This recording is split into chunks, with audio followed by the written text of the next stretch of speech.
फिर एक कवि से आपकी मुलाकात कराऊं, अपने शहर से जिनका ताल्लुक़ है, उनकी शख्सियत किसी तारुफ की मोहताज नहीं। मैं बड़े अदब और एहतराम के साथ मोहतरम पुष्पेंद्र जोशी जी से गुजारिश करूं कि वह आए और अपना काव्य पाठ करें। इन पंक्तियों के बीच मुझे इस वक्त इंदिरा हिंदू की ये पंक्ति याद आ रही है कि प्यार जब अनंत हो गया, रोम रोम संत हो गया। प्यार जब अनंत हो गया, रोम रोम संत हो गया। दीवाले हो गया बदन और हृदय अनंत हो गया, और हृदय अनंत हो गया। इन पंक्तियों के बीच में जोरदार तालियों से इस्तकबाल करें पुष्पेंद्र जोशी जी का। नमस्कार, आप सभी को आदाब प्रणाम। आज कुछ दिन पहले जब भाई साहब का, अयूब भाई का फोन आया मेरे पास में कि मुशायरे में शिरकत चाहिए, मुझे बहुत खुशी हुई। अक्सर मुशायरों में जाता हूँ, आज मेरे भाई सतलज भाई नदीम भाई साहब के साथ में इनका रूबरू होने का मुझे मौका मिलता रहता है।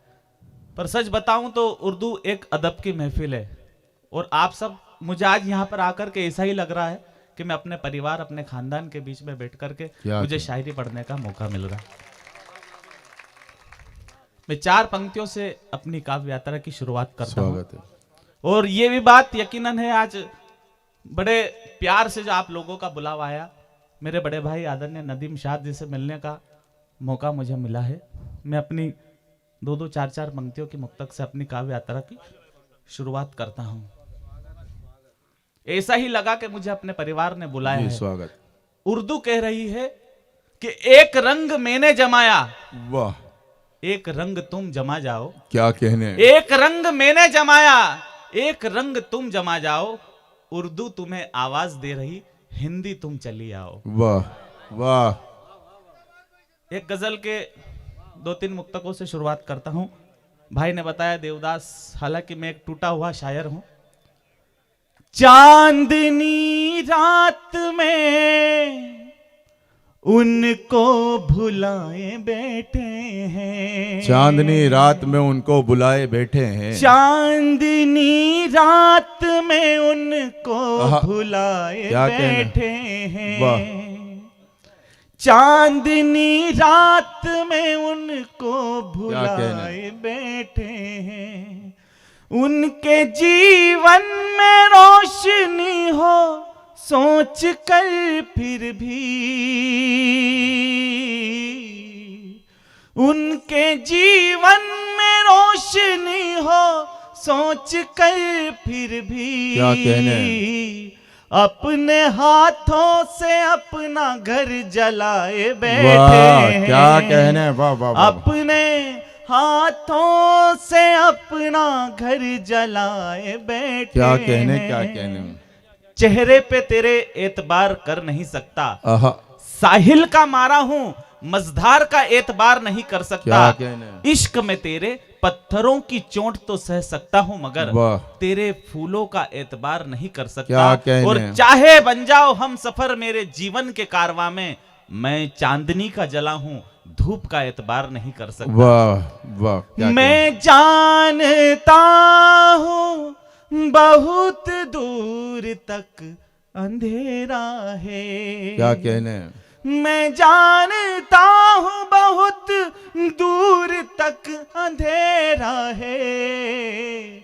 मैं जानता हूं बहुत दूर तक अंधेरा है। क्या कहने। गम की परछाइयों का सूरज पे अभी पहरा है। मेरी कश्ती तो किनारे पे दगा कर बैठी,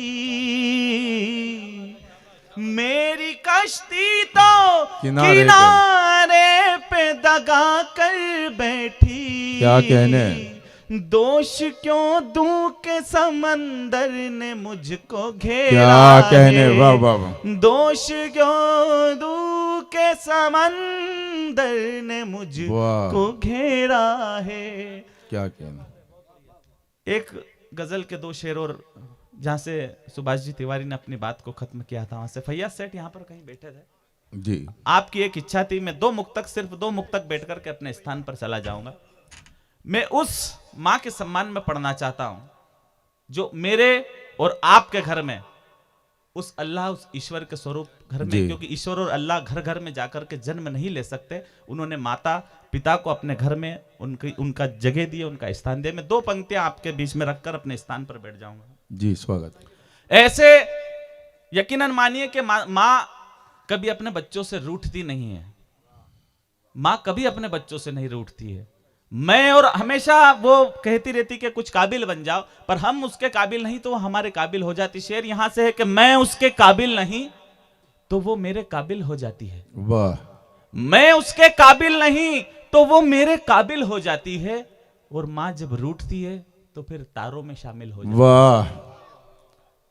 मैं हार गया हूं माँ मेरी, तू मुझसे जीत गई। बचपन में कई बार हमने कई खेल माँ के साथ में खेले होंगे, और माँ वहां पर जानबूझ के हार जाया करती थी, इसलिए कि मेरा बच्चा खुश हो जाए। लेकिन इस जीवन के खेल में मैं तुझसे हार गया हूं माँ। मैं 2 मुक्तक आपके बीच में रखना चाहता हूं। स्वागत है। मैं हार गया हूं माँ मेरी, तू मुझसे जीत गई। वाह वाह। मैं हार गया हूं माँ मेरी, तू मुझसे जीत गई। क्या कहने हैं।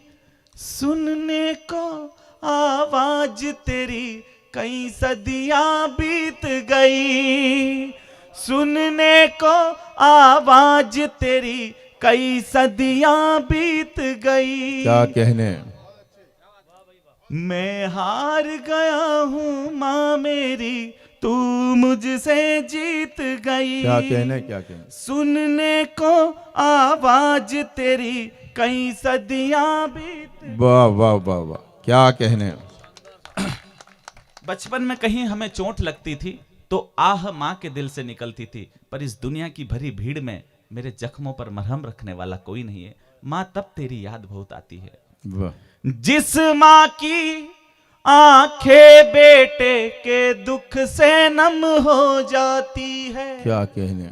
जिस माँ की आंखें बेटे के दुख से नम हो जाती है, कभी कभी वो माँ घर की गिनती में कम हो वाह, जाती है। क्या कहने। कभी कभी वो माँ घर की गिनती में कम हो जाती। और जाते जाते आखिरी शेर आपके बीच में, शायद इस मुशायरे में आपका आना भी सफल हो जाएगा, मेरा यहाँ पर सुनाना सार्थक हो जाएगा। सिर्फ 2 काम कर लीजिएगा। बचपन में हमको जब नजर लगती थी ना, तब माँ हमारे ऊपर से 1 रुपए का सिक्का उछाल करके फेंक दिया करती थी। हमारी जानो माल का सदका दे दिया करती थी। आपके पास में हजारों रुपए के एटीएम पड़े होंगे साहब, वीजा, डेबिट कार्ड, तमाम तरीके आपके पास में एटीएम रखे होंगे, लेकिन उस 1 रुपए की कीमत चुकाने की औकात आपकी नहीं है। क्या कहने। एक बार मुझे जाते जाते, मेरे बड़नगर के मेरे पिता तुल्य लोग यहां पर बैठे हैं, एक बार मुझे विदा कैसे करना है, मैं 4 पंक्तियां देता हूं, सिर्फ ये 2 काम कर लेना आपने, तो आपका मुशायरा सुनना सार्थक हो जाएगा, मेरा सुनाना सार्थक हो जाएगा। घड़ी दो घड़ी पास तुम बैठ जाना। क्या कहने। कभी उनसे पल भर भी ना रूठ जाना। वो क्या चाहते हैं बुढ़ापे में तुमसे। क्या कहने। वो क्या चाहते हैं बुढ़ापे में तुमसे। कभी उनकी आंखों में आंसू न लाना। कभी। इस मुशायरा कमेटी को धन्यवाद। आपसे भी बड़नगर के साहित्य सुधी तमाम लोगों का शुक्रगुजार हूं मैं कि आपने मुझे यहाँ पर आपसे रूह शहनाज होने का मौका दिया। और खास करके हमारे भाईजान इस गार्डन के मालिक, उनके लिए मुझे एक शेर याद आ रहा है, बस जाते जाते अंतिम वो शेर आपके बीच में मुझे याद आ रहा है कि नहीं, बड़े शायर का। तेरे हाल पे खुदाया ये करम नहीं तो क्या है, तुझे क्या से क्या बनाया। ये करम नहीं तो क्या है। वाह रजाक भाई आपके लिए है। तेरे हाल पे खुदा आया, ये करम नहीं तो क्या है, तुम्हें क्या क्या कहना। से क्या बनाया। ये करम नहीं तो क्या है, तुम्हें काबे में बुला के। आप यदि काबा गए हैं या नहीं गए हैं, पर इस मुशायरे के इस नात पाके नात का जो सुन लिया ना, आपको उसी का फल मिलेगा। तुम्हें काबे में बुला के, तेरा उम्र हज करा के, दरे मुस्तफा दिखाया। ये करम नहीं तो क्या कहने। वाह वाह वाह, सुभान अल्लाह सुभान अल्लाह सुभान अल्लाह सुभान।